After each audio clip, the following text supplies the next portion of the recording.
So now you're ready to start editing your photos. So how would you go about doing that?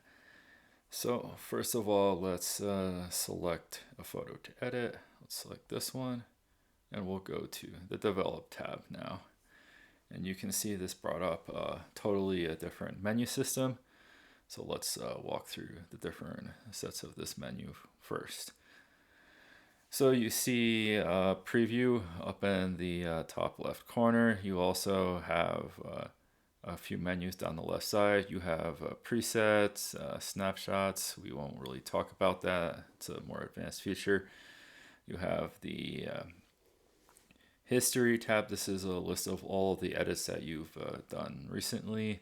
And then you have quick access to your collections if you're using those for organization of your photos. So you can have a copy paste here, and that would copy and paste the settings that you are having on this specific edit, and you can apply it to different photos. So if we come over here, actually before we go there, like copy and paste, it works really well. You can just use your standard computer copy paste shortcuts. So right on the Mac it would be Command C, Command V, and on Windows it would be Control C and Control V.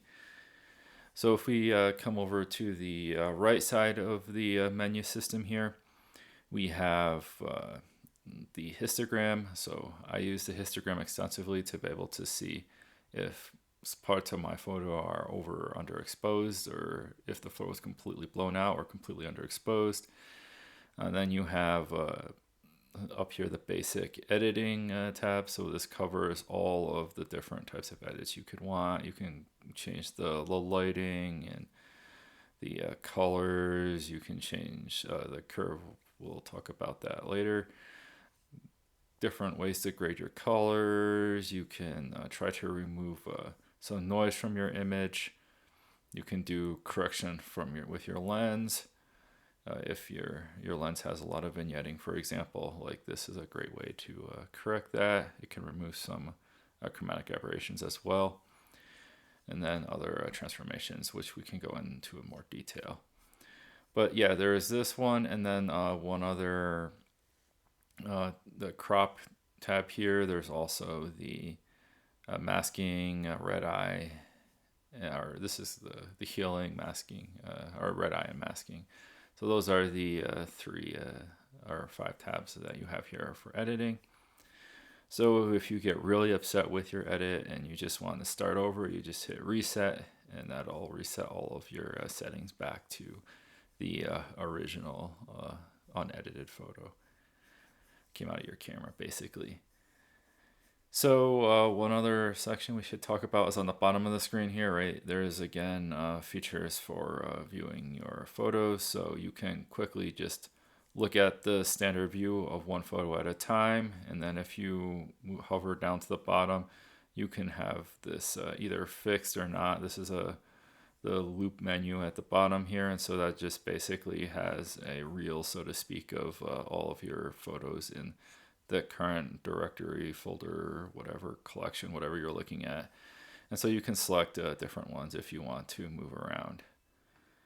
So yeah, so we'll stick with this one for now. So one other thing that we could look at is the different formats here. So there's a possibility here to do edits between multiple images. So what we can do here is we can add a reference image here, right? So if I want to take this photo, for example, here on the left, and say I want to make the photo on the right look like it, then I can make my edits and compare these one by one in the same screen.